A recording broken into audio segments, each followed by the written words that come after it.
So I'm back with some new faces here for another episode of the Tiskin podcast. Alex is joining me as a co-host here. Hopefully, maybe going forward, a few more episodes of that. Alex has definitely been playing a lot of 40K. He was at Tacoma a couple years ago. I think he was even there this year. Has made the top cut. He knows Thousand Suns pretty damn well. Uh, Another person who knows Thousand Suns really well is Dan. He's coming fresh off his awesome performance at LVO just a few weeks ago. Nearly made it into the basically the semifinals or the finals. He was playing the eventual winner, had to play the eventual winner basically twice, and was running the now notorious 30 Terminator list. So, with that, I guess we can just kind of jump in. Alex, I'll let you kind of take it over from here and away we go. Thanks. Yeah, I'm happy to be here. Been doing some podcasts for some other stuff. Happy to jump onto this one. When I saw Dan's performance, I reached out. I was like, man, we got to pick your brain. 30 Terminators is something that I've seen kind of on the fringes, kind of in the shadows. And then, I mean, it's hard to ignore with LVO and you just kind of kick the door open. Truly a Yeah. Zinchian ending, playing the winner twice. That is the winds of chaos coming back at you. But how you feeling today, Dan? How you doing? I'm doing good. Thanks for having me on. Yeah, yeah. And you're from Philadelphia, right? How's that? How is the scene over there? It's good. So I'm a little bit north. I'm like up in the Nice. Poconos, but Oh, I'm on Team Dumpster Fire, which is kind of a Philly-based team. So a lot of the Philadelphia, Allentown area. It's a nice, nice little local meadow. We got, pretty good Shark Tank. nice. Yeah. And I mean, look, how long have you been playing 40K? So I actually not too long. I started in 10th edition. Kind of right around when the Orcs Codex came out was when I first was able to put 2,000 points on the table. So I guess we're coming up on what, about a year and a half then.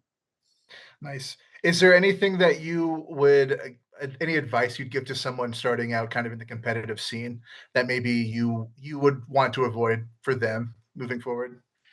Look, I would say, coming from other competitive games, 40K has this absolutely unique and amazing community. So, kind of my background, I was a competitive Magic the Gathering player.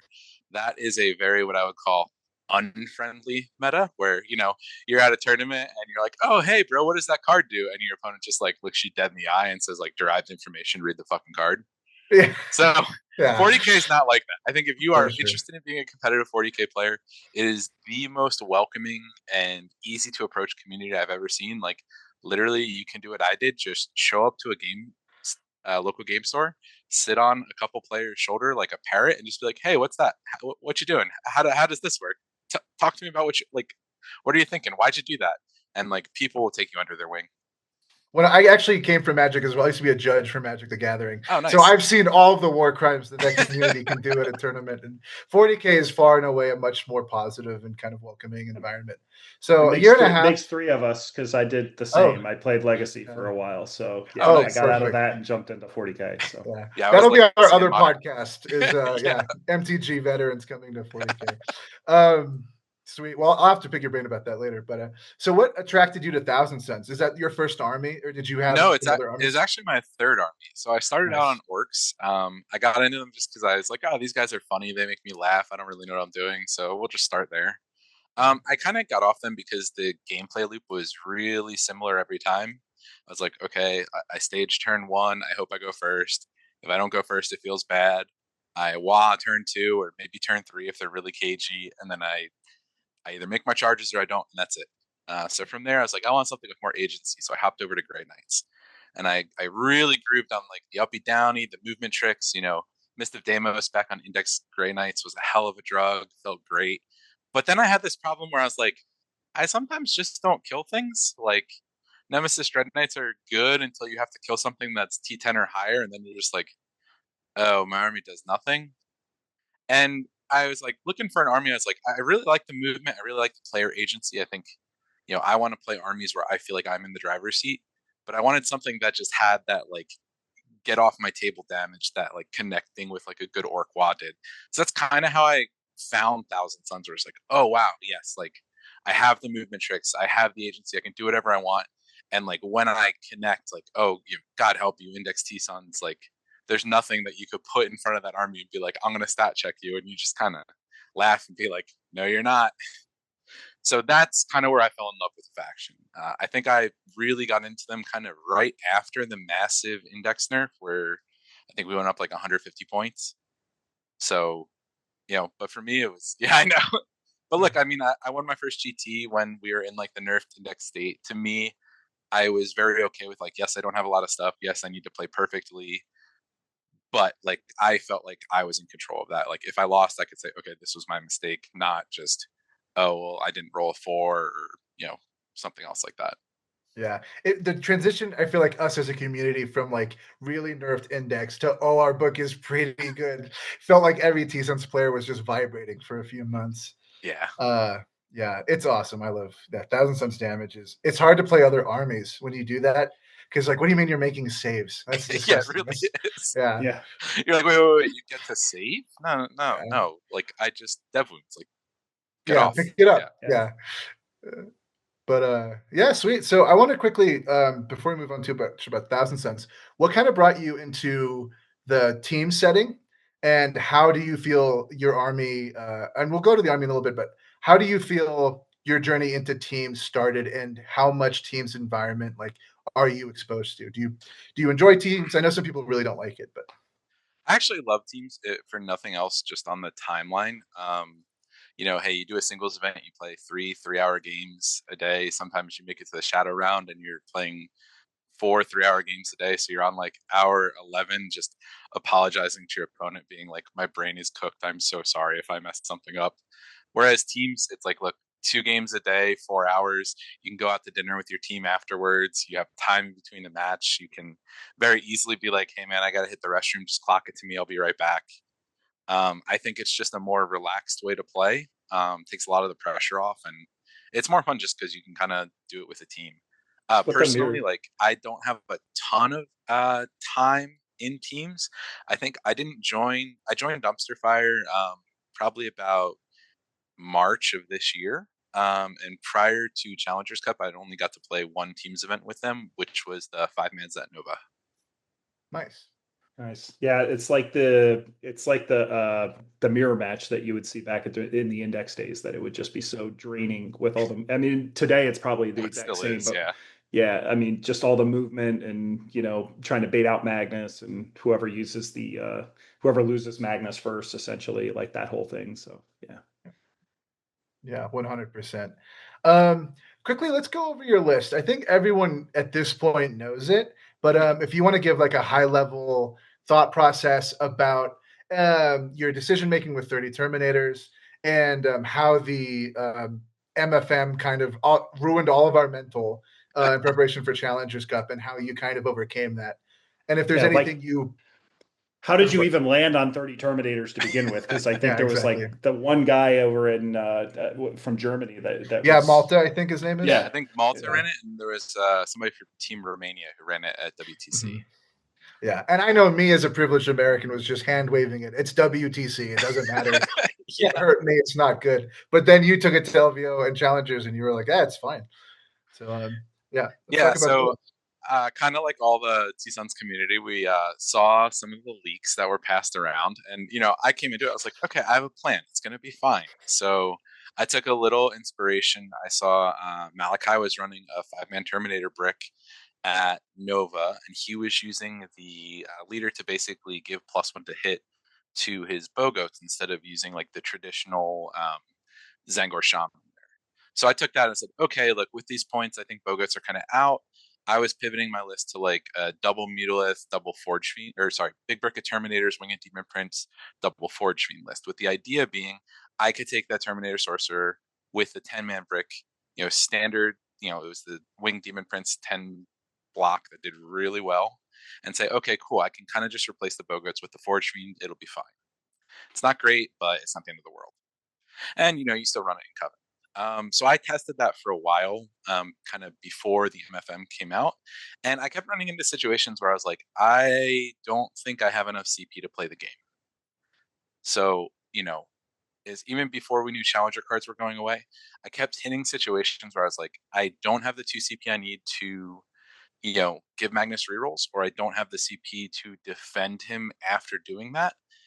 There's one game I was super frustrated. He bounced off a Tyrannifex for 3 turns, and I was just like tearing my hair out. Like, if I had one more CP, like, please give me my cultists back.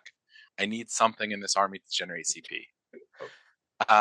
So then the actual MFM dropped. I saw the changes to the Terminator, or the Sorcerer and Terminator armor, and I kind of had this meltdown moment where I was like, oh God, it doesn't work. Like, it's all gone. It's all awful. What am I gonna do?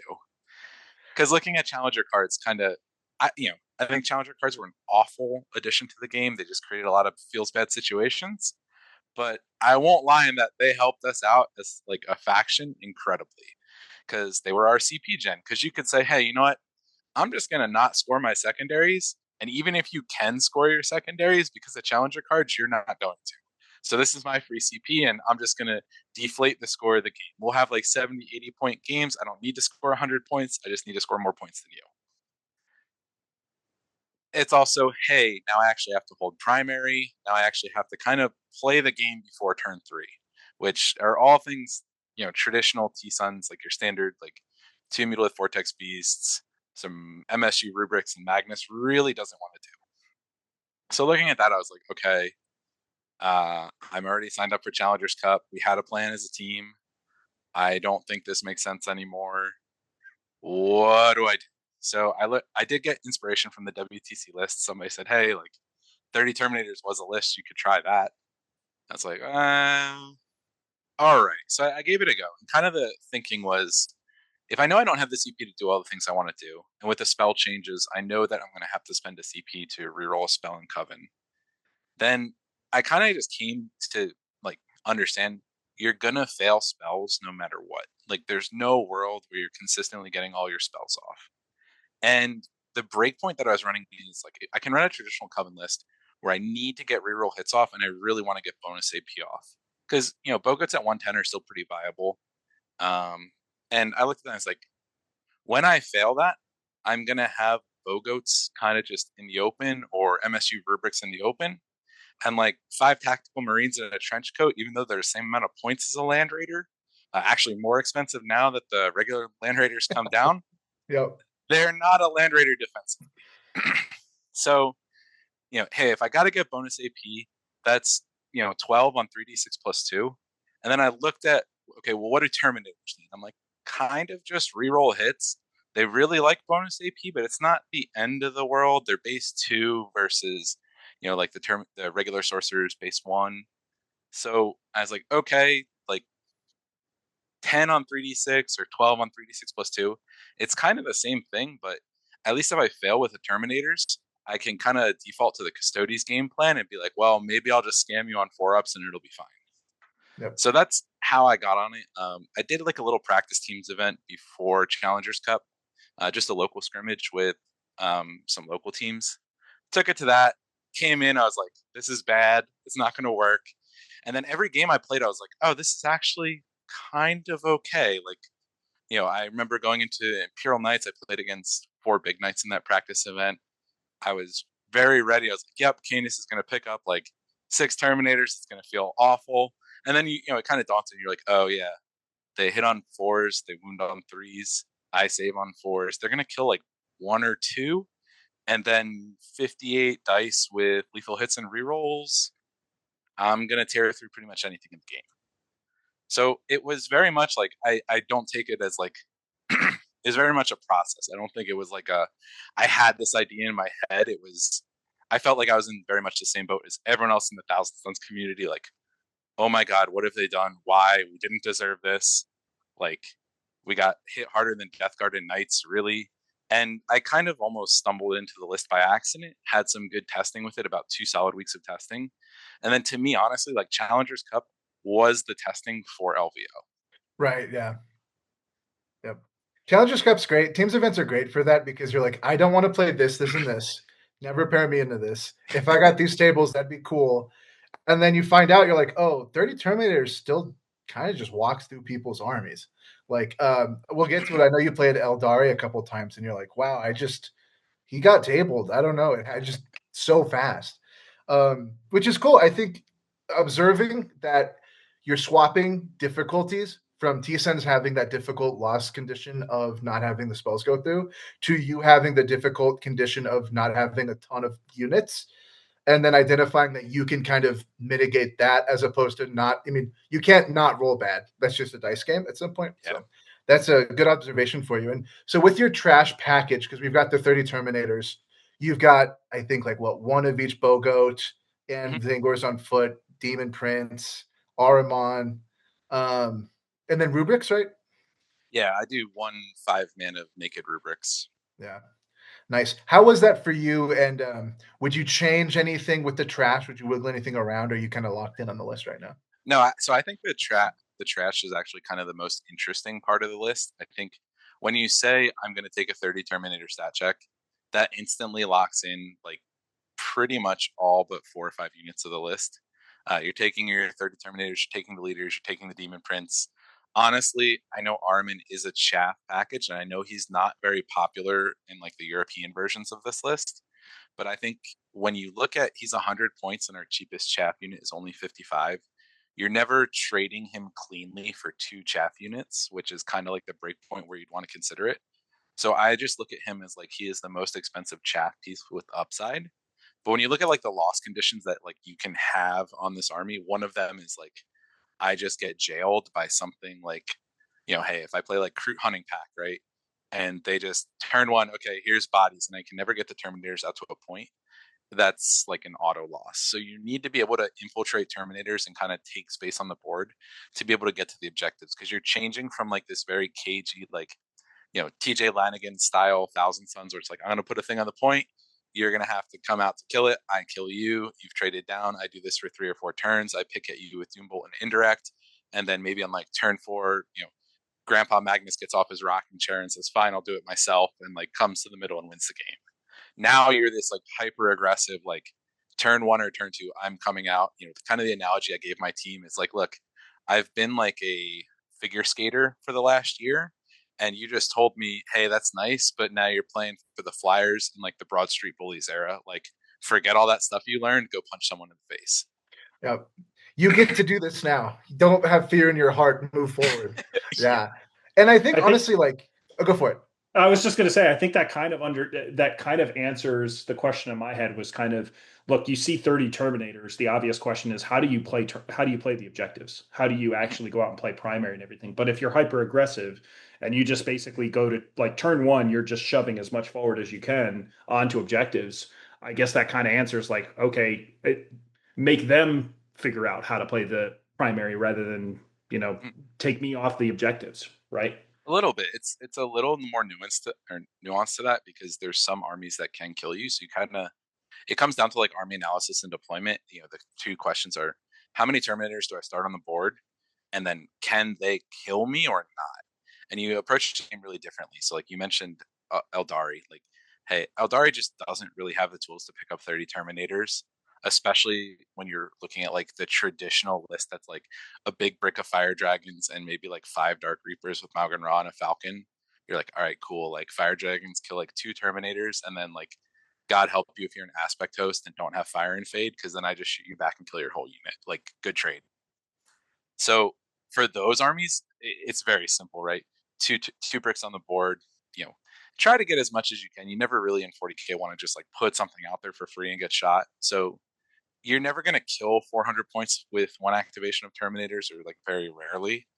But like take what you can while aggressively moving to the center. But then you get other armies like Chaos Knights is a good example.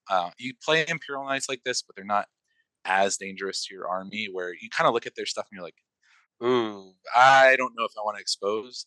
And that's where it's more, hey, I'll put 1 brick out kind of to, I don't want to get run over. So maybe you have to deploy 2 if they're a more aggressive army, like Modka is a good example of that, where I don't want to put 2 out there, but I kind of have to, because otherwise, hey, if I end up going second, I'm just, game's over by the time I can bring in my other 2 bricks from reserves.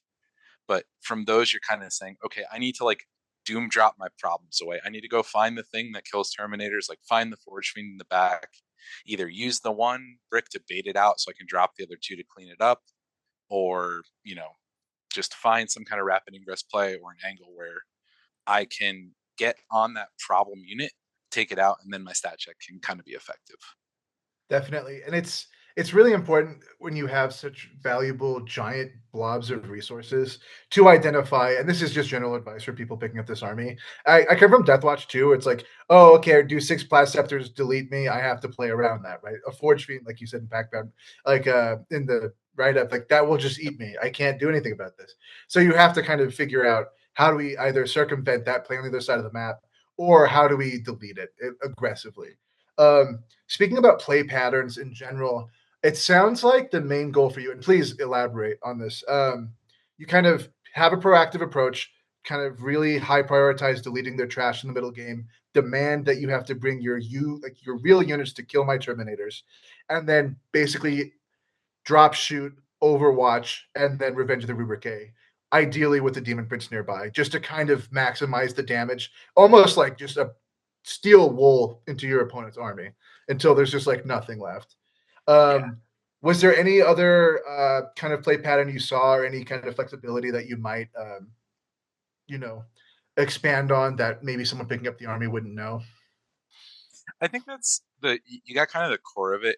More of the interest is how do you accomplish that. The idea is you want to brawl. So you want the action in the center of the board. You want to be fighting by turn 2. Because it really is like almost a war of attrition army. And then, it's still Thousand Suns, so you're still solving a puzzle, but the puzzle is now, okay, I only have like 3 real activating units. How do I get the most out of all of them? So you mentioned it, like if you can triple activate in one turn where you come down, shoot, Overwatch, Revenge of the Rubrique, like that's really good value. It's using stuff like Heroic Intervention to move them up the board, because at the end of the day, they move 5 inches, right? So it's, hey, yes, I can go up to 16 inches, and against a good opponent, they're gonna respect that, because generally, like, better players try to take the dice out of the game, where it's, hey, I don't want to risk. Yes, if he rolls a 5 or a 6 on his advance, I lose my critical unit. I'll just pull back and respect it. So a lot of it is like you're using kind of like the implication that you could move 16 inches to kind of help control that space as well. But, to your point, like, hey, it's 3 big bricks of Terminators. You kind of have to stand on 2 of the central points with 2 of those 3 bricks. So there's not a ton of different play patterns you can have. It's more like analyzing the positions and figuring out, how do I maximize value from these 3 units, and how do I kind of bring the opponent into kind of brawl with me where they don't want to. Because especially when you look at like my 3rd game against Wesley, the way he plays the 3rd game is kind of, after 2 games, he's kind of figured it out. He just stopped shooting me. We had the conversation on the board. He's like, look, it's not profitable for me to shoot you. I lose more points than you do if we shoot. So I'm just going to try to run around you and stand on points. I was like, yeah, fair enough. He saw the line. Damn. Yep. Yeah, definitely. It is very fun. And I not to I think the army inherently has difficulties with piloting until you really get a second nature for the expected damage output of these bricks, and kind of the positioning that's really important. And going back to good players will play around here. I always tell people, this is more just generic thing. The best unit in your army is the tape measure.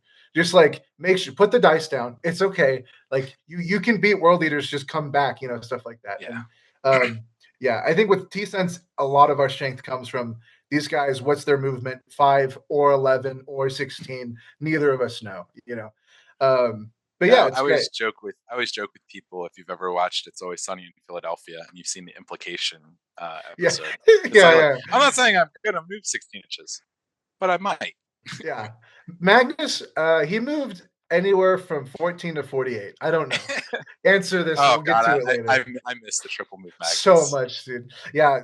All you non-T-Sense players were just grandpa, rocking sharing index. But yeah. And I guess I forgot to kind of answer the question on the chaff Yeah, package. go for it. I think the chaff package should be tailored for the mission. So when you look at LVO, the reason I brought Chaos Spawn was because Linchpin was in one of the later rounds. When you look at you're like, okay, I want to try to make a run at like a super major or a bigger event.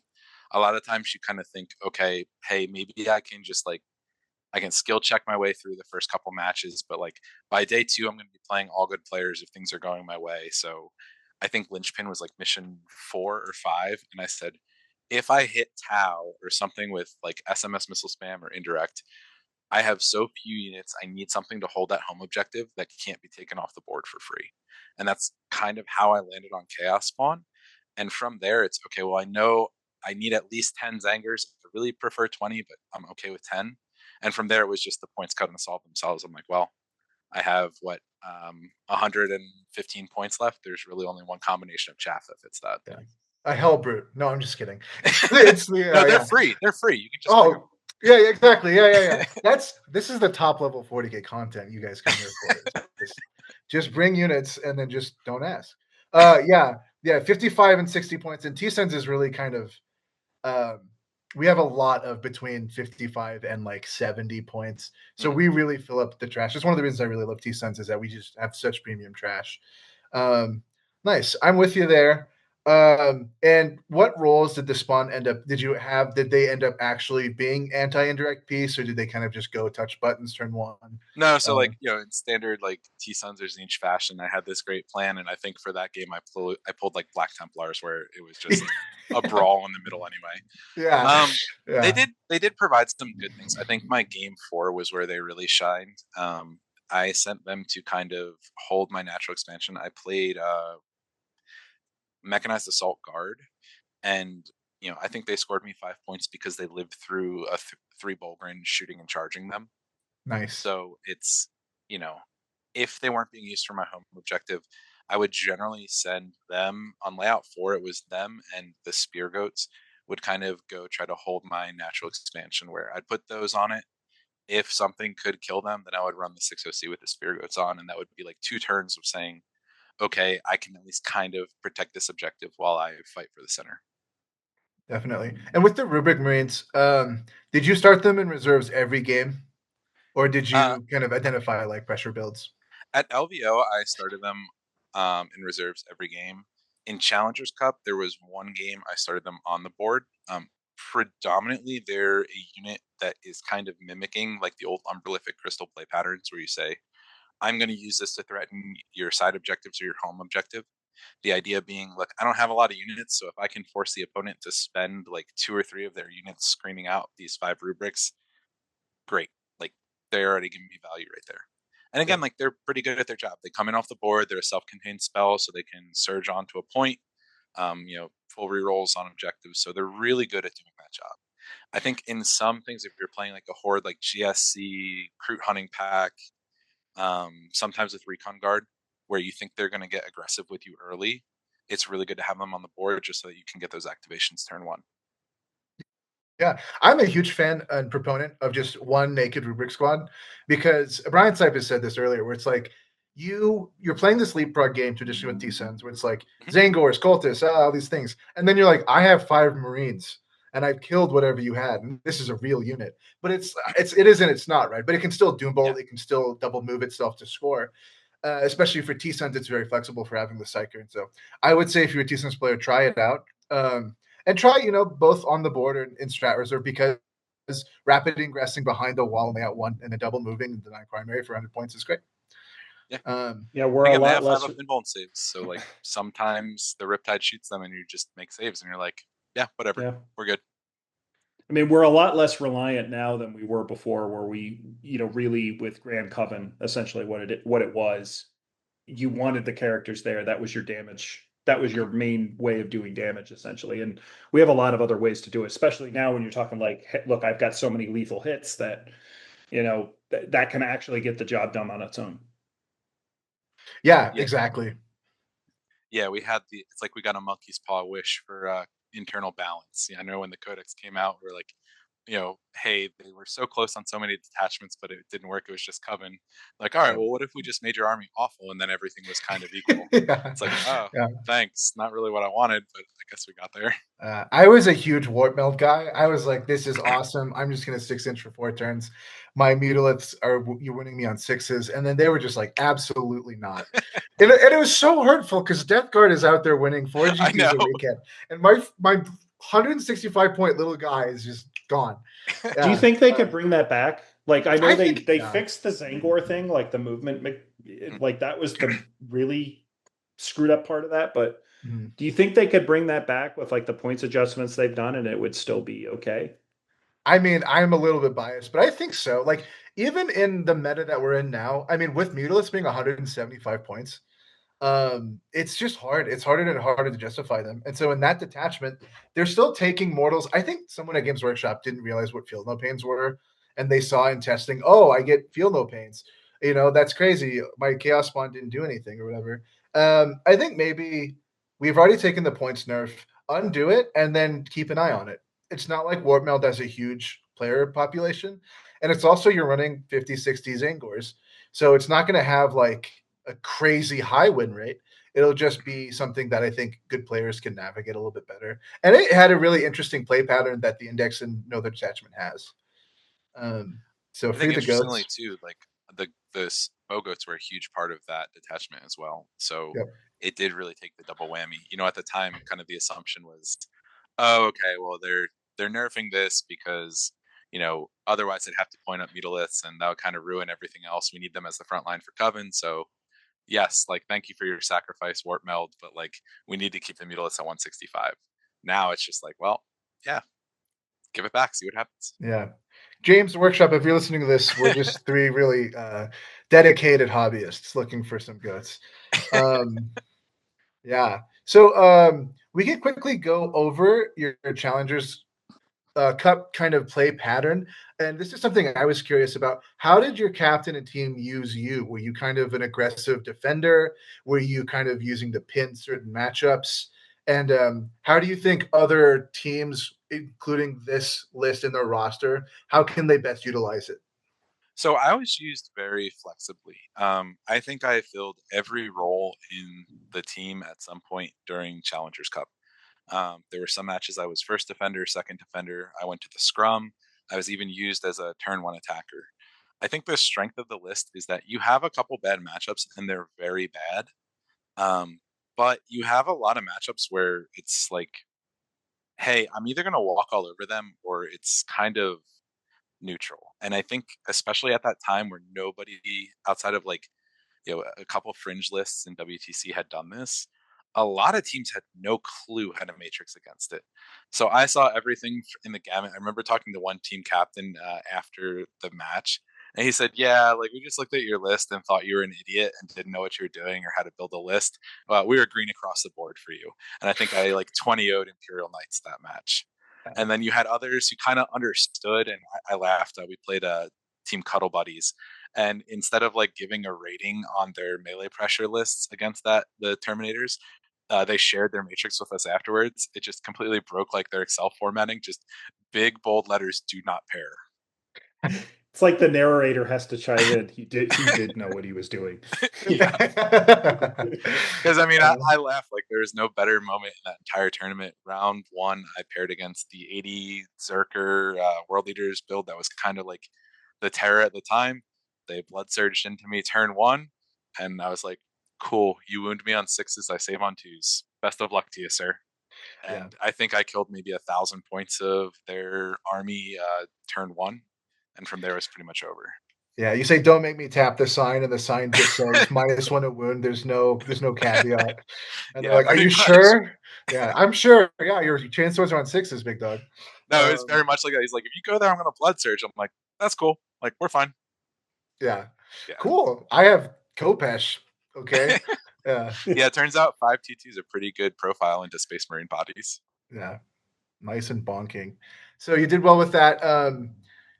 Was there any game where you kind of, oh, I'm learning this for LVO? Was there any like, oh no moments where like, did any like serious pilot error that you've learned, or you felt pretty comfortable at that point? I think the biggest error and kind of like the takeaway for LVO, I played Justin Serrano on Chaos Demons it was on a WTC heavy board.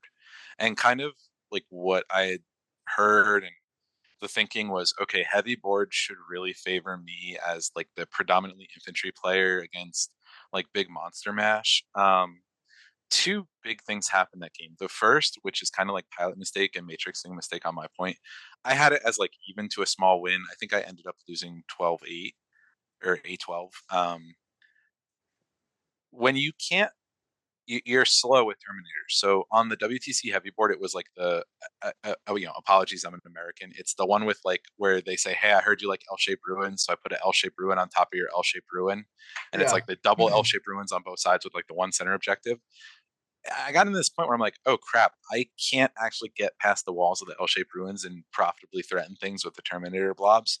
So I can never really like, he can just put a crappy like chaff unit on the one objective, and if he just up B downies and bounces back and forth between them, I'll never catch him because I can't shoot. You know, I can't stage somewhere centrally and shoot both objectives. So kind of like the biggest learning point for me, and it's I looked at LVO, I said layout one all day, day one, sold. Yeah. It's the Terminator list really does well when that like central position is strong. But if you get maps and layout 4 day 2 is kind of like another one of those where it's not great, where you can get on your natural where hey with like on average like maybe a 13-inch move can't get you to threaten that position, the list really does start to struggle. So I'd say like it does have a couple obvious like bad matchups where it's like, yeah, I don't want to play Pac-Man Zealots. I'm not super happy to see like Oops All Riptides with 3 Ion Hammerheads across the table for Tau. But like where it's really more important and kind of like more nuanced is actually the map pack of the player packet. And it's if you're seeing all stuff where it's like I can't get to those natural expansions from the middle in like one movement of the Terminators, you're gonna struggle a little more. The games are gonna be closer on those maps. Yeah, I found it's kind of ironic as a T-Suns player where our map preferences are like, I want a natural that's wide open. If there's a little thing you can hide behind that I can't interact with, then I can't doombolt you. I can't just like kill you from across the court. Yeah, the Whereas I nightmare think, is Custodes going to the middle and staging behind that wall, and you have no way to hold the objective without them getting to you the next turn, essentially, right? And you can't overwatch, you can't like that's the nightmare. yep, yep, yeah, armies that get to take their pound of flesh first are just such a nightmare for T-Suns. I like you were saying earlier, I start most of my lists, especially in Grand Covenant with 2 units of Zangors, just to like scout forward, Yep. push. On Search and Destroy, you can actually like deploy teleport homers on their DZ if you move scout, move again, like double move. There's a lot of fun play with T-Suns with that, and it helps like into berserkers or into any kind of pressure which is on the rise.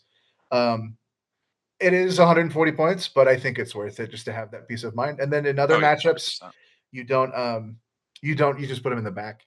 I think something that's interesting about Rubikai is that as a Grand Coven player, I find that people with infiltrators tend to get really excited when they see we don't have any, and they kind of disrespect us and kind of jail us. And I think that's a really important point for people, like oscillating between the two. Like if your meta has a bunch of Raven Guard or any good scout moves or any good infiltrators, like maybe Ruber K might be for you because then you have the natural tempo advantage.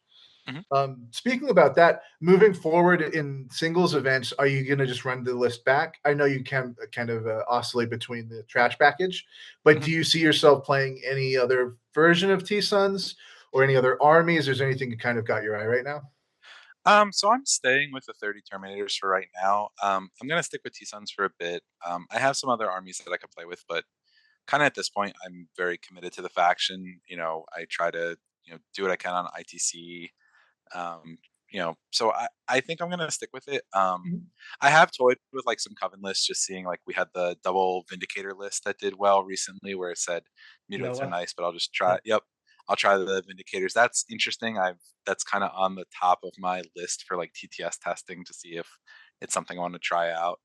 I don't think I'm going to try the Hex Warp list, though. It's certainly interesting. Like, they're doing God's work out there, but I Yeah. I haven't got over that like mental hurdle where it's like Hex Warp could be good question mark. It has a Yeah. very rabid fan base, I'll say that. It Yeah. definitely Yeah. does. Yeah, they are the very much oh, just try it. Once you try it, you'll love it. You can't go back. And like, I don't want to play Predators. Please stop making me play.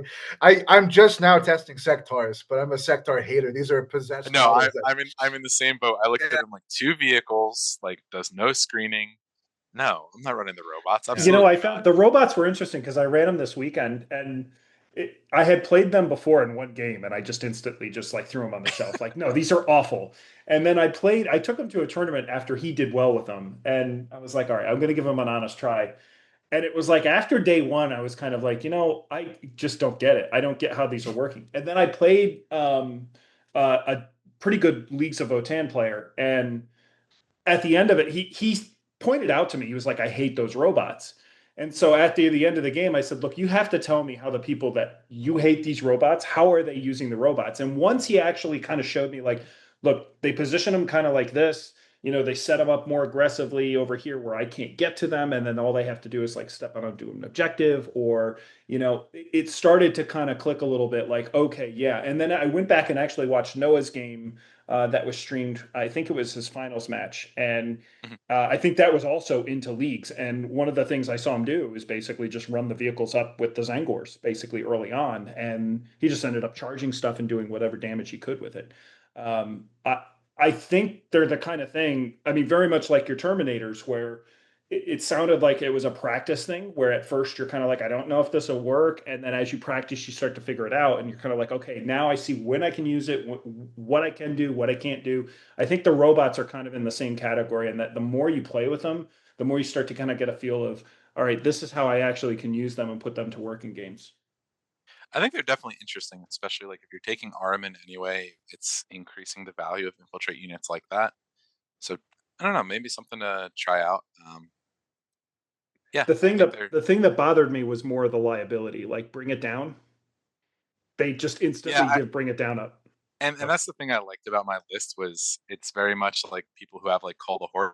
It's like, yeah, you can draw bring it down, come kill my lone up demon prince who's sitting in the back, like behind a wall. Like it feels very good being able to stick opponents with bad secondaries, especially now where it's like no challenger cards, secondary leads matter again.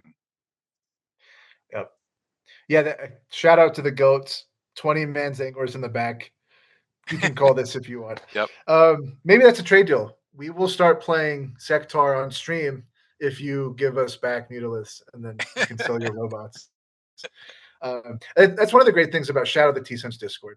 Big fan of faction Discords, but I've been in a lot of them. And the T-Sense one, I think, is one of my favorites simply because there's so many people who are just freaks for random data sheets in T-Sense who are like, no, this is actually, I've tried this and this is good. And then you take notes and you're like, well, this is what I've done. And T-Sense has a lot of the same 1,600 points. But even now, I've started seeing lists that don't even run Magnus and Grand Coven. You've got 30 Terminators. And it's cool to see all of these different detachments having their day in the sun, which is really nice. Yeah. It's always good to like I feel like, having seen some other faction discords, like just the amount of knowledge that's kind of freely shared where it's like, hey, I can reach out to anyone on the T-Sons Discord, just ping them and I'll get a response pretty quick of like, hey, like tell me about how, this unique thing on your list, like what did you do? Why did you take it?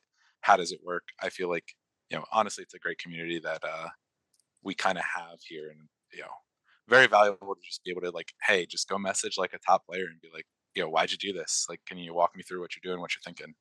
And you'll Yeah. get an Really, answer. yeah, Right. and you get an Yeah. answer. Yep. Here's a question, and this is more of an aside. I am a Vortex Demon Prince hater. I can't give up my Arcane Vortex Infernal Master. Are you guys Team Infernal Master or Team Demon Prince? With wings, naturally. I think I am team Infernal Master, but I'm coming around to the Demon Prince. I think like the Infernal Master is always going to be better on the first activation, but when you're CP starved, sometimes getting that Overwatch that makes him better. Because I think if you can activate with him and get an Overwatch for value with Dev Wounds up, he's better. But when it comes down to like, I really don't have the CP to run this army anymore, and you're like really having to consider if you want to rip off that Overwatch or not, in situations like that where the Demon Prince just gets his value and you don't even really even have to wrap and ingress him. He's just a no CP cost, does his job, and sometimes he lives for a second activation. That's kind of like what's brought me around in the idea of him. Yeah, somebody was pretty upset about that topic here earlier today. I won't name names, but I've been coming around to the concept of the Vortex Demon Prince. I was very much against it because of just simply the output and the threat and the zone of control you get with the Infernal Master, where you can just literally stick them in an area and people forget it's 18 inches on his flamer, and Yep. you don't want to eat that, especially with rerolls. I mean, you at least are rerolling ones, but with full rerolls, you don't want to eat that. He's a little less potent, I think, outside of Coven. where you can get that round with dev wounds. The thing about the Demon Prince is that the spike that you can get out of them, like this weekend, again, my Votan game, the guy had the little units with a psyker, and I honestly didn't even know Votan actually had psychers until that game, but I digress. The Psyker unit, it was like, oh, I have a chance for the Demon Prince to go into it. And like on my roll, I think I rolled like 5d6 or sixes on the first roll, and I was like, oh, okay, so that's like 5 or 6 d3 extra hits. And he's like, what? It's like, yeah, it's sustained d3 because you have a Psyker, or because I used the Deep Strike rule. Yeah. And it's just at that point, it was like, well, this would be damage too if it was the Vortex. And I think that really just kind of made me think, look, if it's a meta where you've got psychers, like if there's something that's really prevalent in the meta, the Vortex DP really makes sense. I think if you're in the Terminator mindset, you kind of are in the foot DP because you need that -1 to hit aura that he brings. But outside of that, being able to just like, I put him in Deep Strike every game, and the fact that it was a 6-inch Deep Strike, going back to your point, Dan, the amount you have to commit for 6 inches over 9 inches is a lot more, and so my players would hold so much more back just for having the dude just sitting in reserves. And at the end of the day, I mean, I could just put him over here on the side objective out of line of sight if I needed to. Rapid ingress was a big threat. It just, there was so much you could actually do with them that the value's there. I think if I'm running Coven, I'm probably just taking the Infernal Master. That's the way to go. So I'm with you. I do agree with you, Dan, where it's like pre-nerf, the Infernal Master was like far and away my choice. But now we have to basically start our turn with 3 CP. And if we are lucky enough to get all our spells off, we're probably rerolling number of shots either in Magnus or the Infernal Master. And so there were times I took this to Challengers Cup where I was like, oh, Magnus rolled 3 on his number of shots. I have to reroll that. Oh, the Infernal Master rolled 4 on his number of shots. Oh, okay. I guess I'm just borked, and so with the Winged Demon Prince, he's just like you said, he's just going to do it. And he causes so much mental with the 6-inch. And like, I think it's like 60-70% of the time, I just rapid ingress him anyway. Yeah. Where it's like, yeah, okay, like I'm 6 inches away. Yeah. Yeah, where it's like, if they're playing really passive, I'll probably do that just to push out a flank. But if I can 6-inch help stave off something and just nuke something, and they're like, he's like the Marine Killer 8000. Oh, he's like, okay, cool. AP3, ignore cover. Just go ahead and pick up that unit. Cool. Nice. Yeah, and again, like I think you mentioned, there's some units that you're like, that's a Psyker. Like I forget which big Chaos Knight is. I think it's the Abominate. That's the Psyker. And you're like, wait, really? Yeah. Okay. You just get excited, Mr. Opponent. I'm gonna try and one-shot him. We're gonna see what happens, and then both of you are just kind of scared. Yeah, cool. I guess on that, I got a question on that note, because on the Vortex, there's another option that we saw. It's maybe taken a little bit less now, but that's the Thousand Sun Sorcerer. What do you guys just take on that?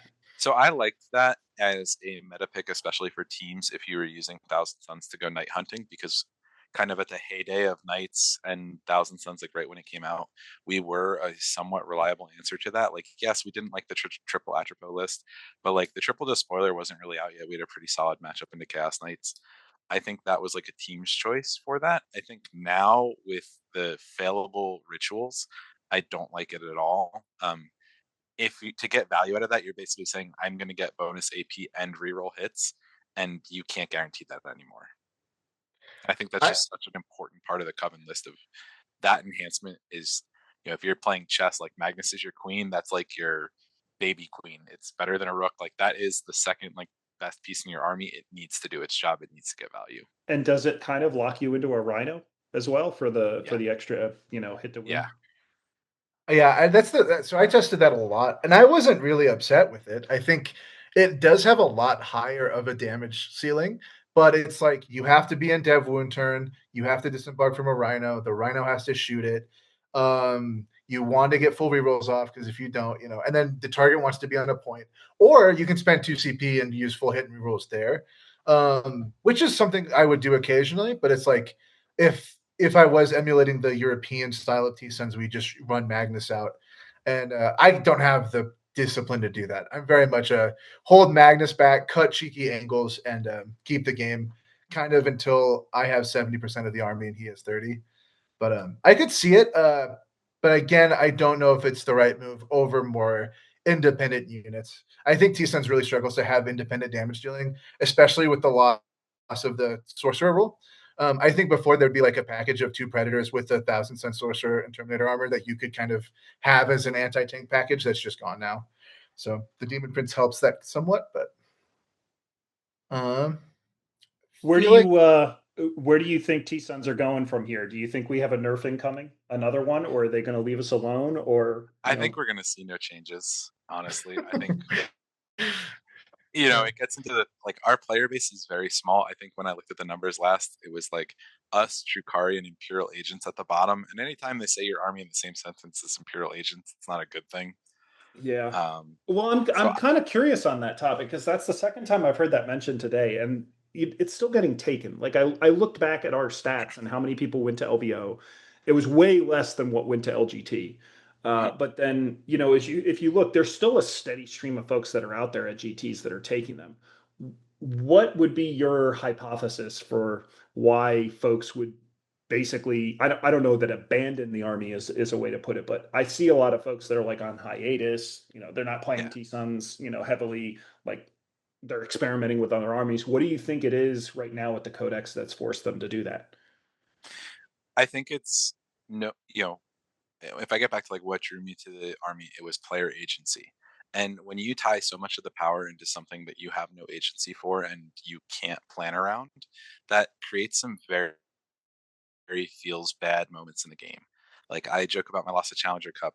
I had to kill a Great Unclean One and Rodriguez in one turn. I brought down all my bricks of Terminators. I went to roll reroll hits with Armin, and I rolled triple ones. And I was just like, well, looks like I lose.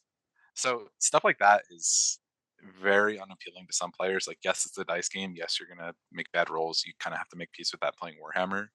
But when you can't plan around it for something as critical as like your detachment roll, it creates bad feelings. And I think unless you have something else that's drawing you to T Suns, whether it's, maybe you're a casual player and you just love the faction, maybe you're trying to grind your ITC ranking and you're like going after it, I want to be like top X, whatever T Suns player. Maybe it's, you get to a tournament and you're like, I just don't have the reps on another army, even though I know this might not be the strongest choice.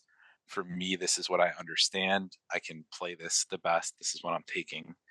Unless you have like something else, when you start looking at like what other factions can do the things we do, it's, you have to be realistic and like, okay, yeah, like if I want to play the full agency glass cannon damage army, Eldari's right there, and they're really good right now. So like, why, from a competitive sense, would I choose T Suns unless I have something else that's like drawing you to the army?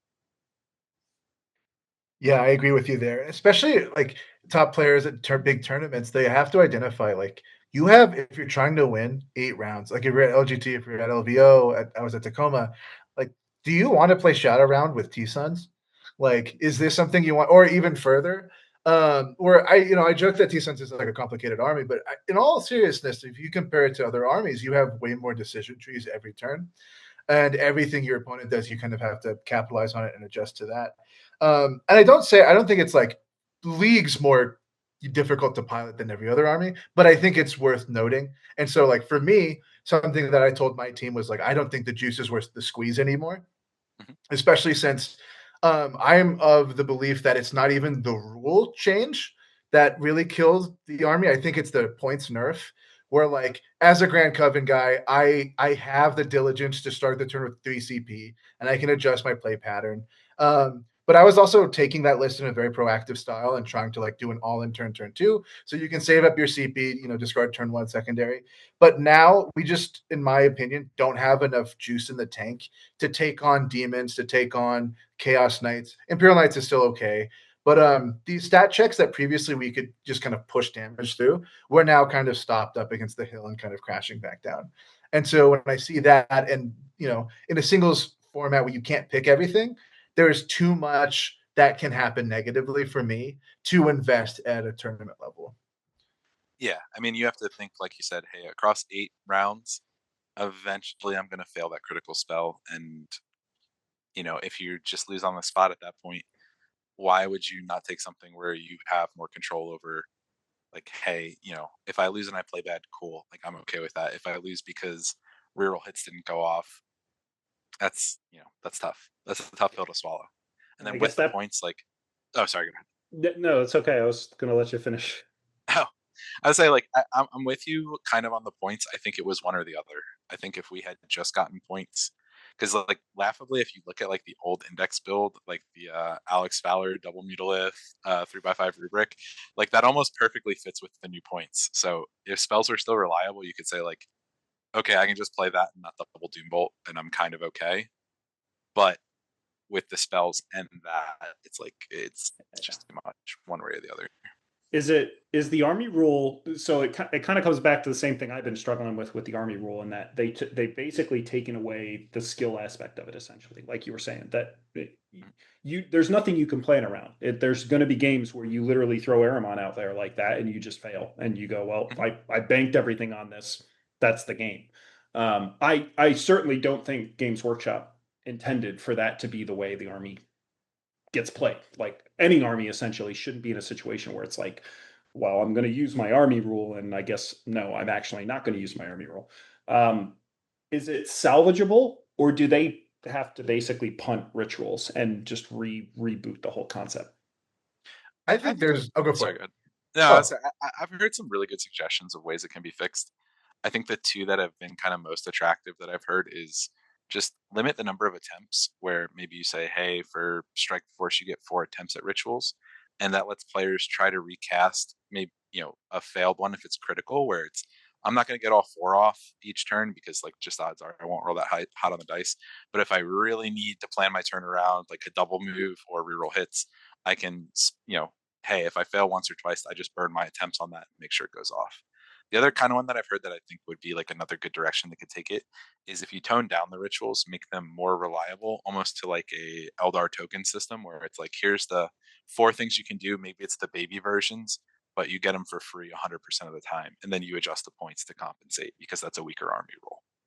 I think that's healthy too because it's less swingy, right? Like sometimes you play a game and your opponent looks at you like, I don't know what you're complaining about. Your army rule's cracked. This army's OP, and it's like, yeah, because I got all my spells off, but like that doesn't happen every turn. And other times, again, you fail reroll hits, you don't get a single Doom Bolt off the whole game, and you're just like, well, my damage is mediocre. Okay, then. yep. I've heard something like either if you fail the test, the other psyker can try it, but you take D3 just for attempting it, or you can try it at like a -1 or something like that. I think there's a lot of nuance that could be executed that I don't think Games Workshop has the time to attempt. I think they don't really care. I think given the fact that T-Sense oscillates between 50% and like 40, sub 40, or low, I think that for them, they have had this edition long issue of when we give T-Suns kind of a tamp, they're okay still. Index took like 4 nerfs, right? Because there was like, I called T-Suns like the bobble of the meta, where every time there was a meta, T-Suns would like end up near the top of it until they took us out back. And I think Games Workshop identified that, and they're like, we're just taking you out back immediately. If you want to play this army, you can, but you're going to struggle. And if you don't want to play the army, the edition's over in like 6 months, maybe. Wait and see what happens. I'm optimistic that we can get some points. Love. I think we're a very vocal community, but I'm not going to be surprised if we just get ignored because we're at a level right now that I think is for the most part within Games Workshop's happiness meter. So Yeah, I was a big naysayer, and I was doomer basically when the points came out and the rule change came out at the same time, and I just thought, look, the win rate's going to crash through the floor, and we did see a couple of rough weekends, but I mean that we saw Dan do really good at LVO, and then we saw other folks doing really good at other tournaments, and I think that has to make you objectively look at it and realize, look, the army actually is in decent shape. Like you can play competitively with it, but it's not easy, right? And that's always been the kind of the Achilles heel of the army, is that it is a very difficult army to play, especially if you're just picking it up to play for the first time. I remember when I started, I lost like 10 games in a row before it actually started to kick in, and it's just kind of like this is a really hard army to play. But I mean, I think I think you're right. I think they're just not going to do anything this winter. Like The one thing I am kind of curious about is what do they do with the Grotmist detachments from last year? Do they keep Yeah. them? Do they recycle them? Do they put new ones out? Like I don't know. I haven't heard anything about it, but last year we didn't hear anything about it until basically December, Yeah. and then they just said, "Hey, everybody gets a detachment." As a quick aside, the Grotmist detachment fell on my birthday. And I woke up at 4 in the morning on my birthday because I was like, oh boy, it's my birthday. T Sons is going to have a fun detachment. And the amount of just word salad that was in that detachment. And I was texting everybody, maybe Demon Princes, maybe why is this happening? Games It's why Workshop, we you owe me a called it. birthday cake. It's why we called it the AI detachment at the time because that's what it felt like it was. It felt like AI designed the detachment. Like this, it's like this one is supposed to interact with this one and it doesn't. And it's like, oh, cool. The rule is supposed to stack, but it doesn't. And it's like one or the other. So Yeah. I just And there, remember reading the rule and being like, wait, so it just gives me the same things that my army already does anyway? Like, who wrote this? yeah, no, Dan, we have a 3-up fight on Dan. That's a Yeah. huge design space that T Sons was missing. Oh God. yeah. Yeah. Charge my Rubric Marines. I dare you. Yeah. Yeah. Yeah. Yeah. That's And a then sentence I think I've maybe said, like, I count on one hand. Like, I charge with my Rubric Marines back in Index T-Sons days. Like, AP1 D3 damage. How can I lose? I'll kill 3 scouts every time. Yeah, and then I remember the community was like, you guys just be patient. This is future proofed. When we get the codex, all the bolters are going to be psychic anyway. So all the bolters will be +1. And then that didn't happen. this is when the narrator cuts in and says, it was not, in fact, future-proofed. Yeah, if only you knew how bad things really were, right? Oh man. I love T Sons. This is one of the reasons why I do love it, is that I think we are the most like, why did they do this? Anyway, we'll just keep playing our little toys. I And then guess I'll the take 30 luxury. Terminators. Yeah. Yeah, exactly. Yeah. What does a Vindicator do?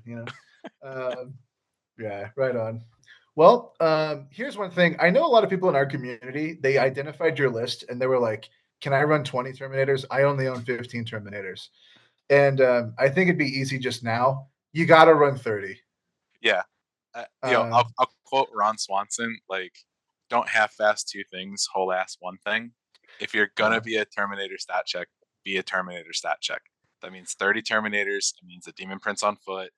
It means Armin so that you can redeploy and play the infiltrate game.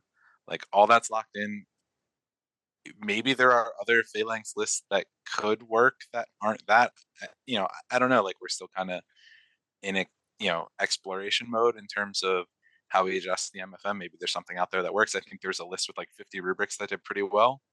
Yeah. But if you're trying to play at least like what I adopted from like the European like 30 Terminator list, it's 30 Terminators. Just please take 30. There's Just too want to many be armies that can clear. pick up 20. Like there's when you like graph out like what kills X Terminators, like the gap between 20 and 30, 20 is like half the armies in the game. 30 is like maybe 3 or 4 armies at most. Yeah. Just on the Ron Swanson bit, just to be clear, I think you heard I said I want a lot of Terminators, and what I actually said was I want all the Terminators you have. Go to your friendly gaming store and buy them out. Come on. Yeah. You'll need them. Yeah. Listen, And this is just the new GW advertising. We had too many Terminators. Yep. It was all staged. They gave me a good win path at LVO. It was an inside job. Yeah. Buy the Terminators now. They're going back to 375 per 10 next MFM. Dan gets paid $3 to say that every time. And I will say this as a little consolation. You can run 10 Terminators with the Crystal in Grand Coven, and it's good. That's great. what I'm running right now, and it's awesome. You should try it. Because you still have that little bit of stat checking, you can pull aggro to the board towards them. Then you can kind of, counterattack with Magnus, etc. And sometimes they just don't kill. I played a game where I played against Drukari, and turn 1, I just got to put 11 Terminators in his backfield, killed Ravager, a unit of Scourges, and then it took them like 3 turns with their whole army to just chew that to death. So you get freaky, get experimental. The age of the Terminator is here. Yeah, I welcome. So I actually just had 2 questions just pop into my mind that I know we didn't cover. One that's probably an obvious thing is how many of your games did the +1 to save rule come into play? It actually came into play almost every game. If I run through it, so I played, let me actually pull up the thread so I don't get the order I know in the wrong. guard list it would have made sense because they've got just tons of like little shots in a lot of their units.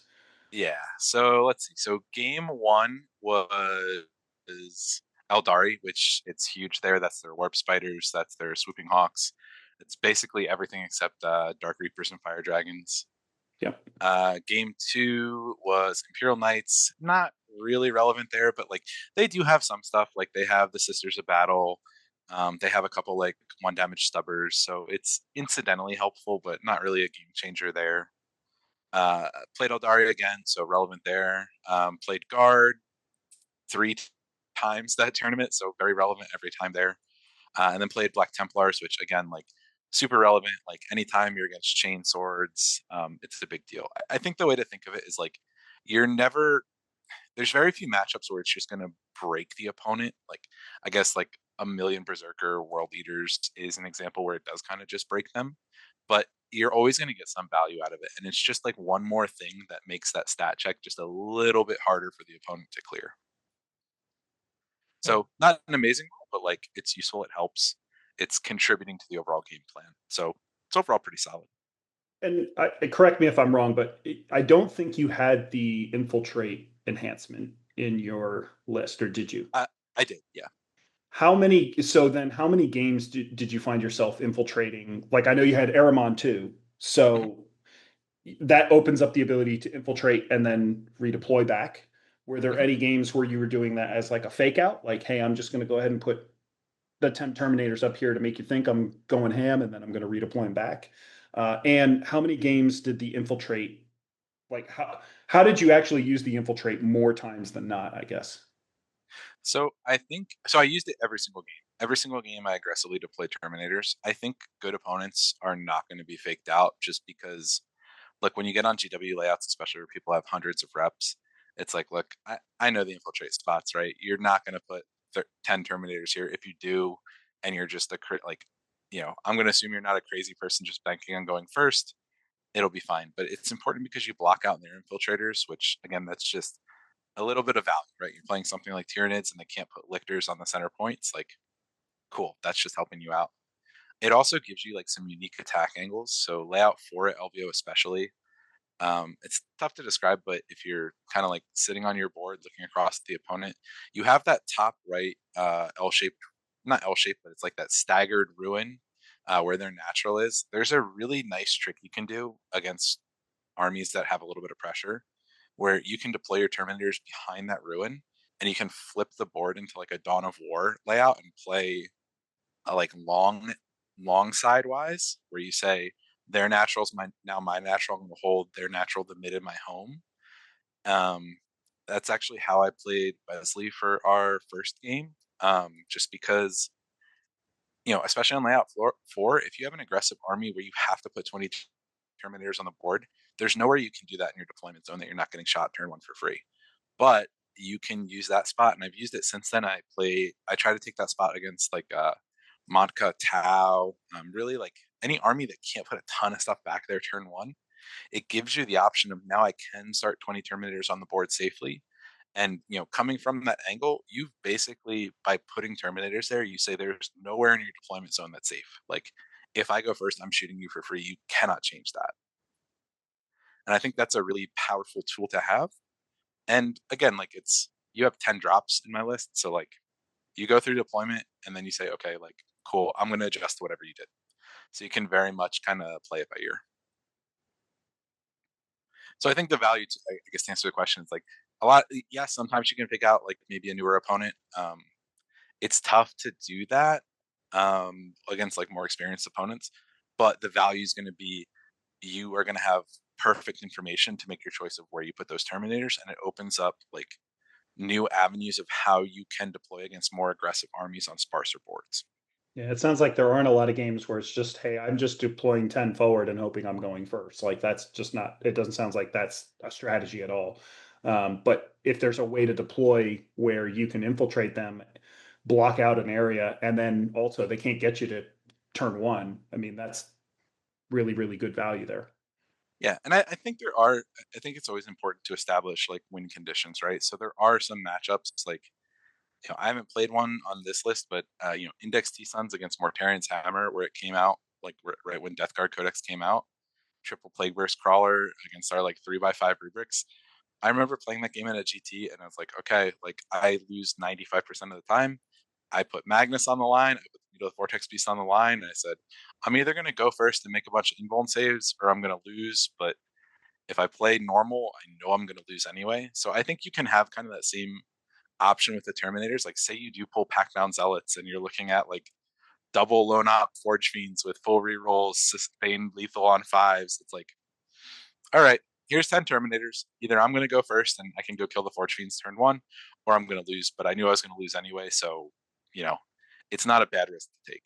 It's kind of like play to your one out, even if that out is you have to go first, and this 10 brick has to like move in and kill things. And that's something I Now really in love about teams, don't do T-Suns. that. Like in teams, Oh. your captain will kill you. Like please just go Yeah. get your like 7 Go or 8 get points. go get parental permission before you YOLO it. That's one of the things I love about T-Suns though, is that we have such, even with those doomed matchups, you're like, what if I deep strike behind the wall and moved, and then I killed this Forge Fiend? And good players will know that too. And going back to player knowledge differential, I think you are the best. Like in many ways, Wesley is like, I know exactly how every matchup is with my 86 plasmas. You are like, well, if I put these 10 Terminators here and see your whole army, are you used to this? Like, what is your plan mentally to deal with this? And I feel like a lot of people just are like, I don't know. I'm just going to give some of my resources. And then you kind of have a snowballing advantage where it's going to take them a good amount of time to get to your natural anyway, unless they're a fast army. And then you can kind of answer it. Something I was going to bring up that I found to be pretty mandatory is that if you're playing Scarab or Cult Terminators in either detachment, you actually sometimes, most of the time, have AOC. It's just called Go to Ground. And it's actually sometimes better than AOC because it lasts forever. And I think if you are a fledgling Terminator pilot, this should be the 7th strat, one of the ones you keep in the pocket. It's especially good against like triple Knight Despoiler or any of the knights that take the battle cannon. Like I've had opponents ask, "Do you have Armor of Contempt?" I'm like, "No." And they're like, "Okay, battle cannon." And you're like, "I will go to ground." And they just look at you. They're like, "Yep, that is a core stratagem that I should have known about." Yeah, poor knight players don't have any infantry to use it, but yeah, it's so good. It's and you know what? Something I did, and this is another tip for 1,000 cents. When I was playing the Drukhari game, he charged me with Lilith and Drazar, and what I did was I would take armor saves on Lilith until I was out of danger from the Drazar brick. And then once those units were dead, you can pull invulns from that too. So there's a lot of skill you can use. Obviously, you're losing models, but it's better than a Drazar brick connecting on you. Like just something you can learn. The skill ceiling for these units, even though there's only 3 of them, I think it's you can just kind of explore to the moon. Yeah, no, I 100% agree. Like it's still T-Suns. Like I said, that's the puzzle. It's you have to figure out how do you have 3 units. How do you get enough value that you win the game out of them? It's sometimes you'll get a match where you can kind of just like push them forward and it'll be fine, but a lot of times you actually do have to kind of solve that puzzle if you want to win with such a unit restricted army. Yeah, you gotta, and that's a T-Suns classic. Pull out every bell and whistle with your, like you said, 5 rubrics in a character that costs more than a Land Raider. Yeah. Cool. Any other parting advice for future Rubric players? I would say just get the army on the table. It's definitely a big shift in mentality. The biggest thing that I had to break, like mentally, was, hey, I'm not saying run out into the open for no value, but if you're coming from Index, you're coming from Coven, where it's like I'm gonna poke the tip of Magnus's wing around the corner, I'm gonna annihilate that thing, and then nothing has the movement to get back to me. You have to get over that. Sometimes you're gonna be in the open, and that's okay. It feels really, really awkward and really wrong for like the first 10 games you play. And then after that, you kind of figure out like when it's okay and when it's not. But that first time when you're like, oh God, here's my 400 plus point unit, and I've just left it completely hanging, and I only killed like 100 points worth of stuff. You have like that pucker moment, and then you start getting shot, and you're like, oh, okay, yeah, this is fine. So just build that comfort of like understanding when you can exist in space versus when you have to kind of be hidden. Like it's a stat check, yes, but you have to be smart about it. You can't just dummy push 30 Terminators and hope for the best, because like you will Yeah. lose games doing that. Awesome. Well, thank you for taking the time to come on here. Alex, Yeah, thanks for thank having you me. again for setting this up. This was great. Oh yeah, We're going to have to do this again in the future. yeah. I'm sure we'll get all the other T-Sense old heads in here at some point. Just there's so many different ways to approach this army, and it's so fascinating to hear how everyone does it. So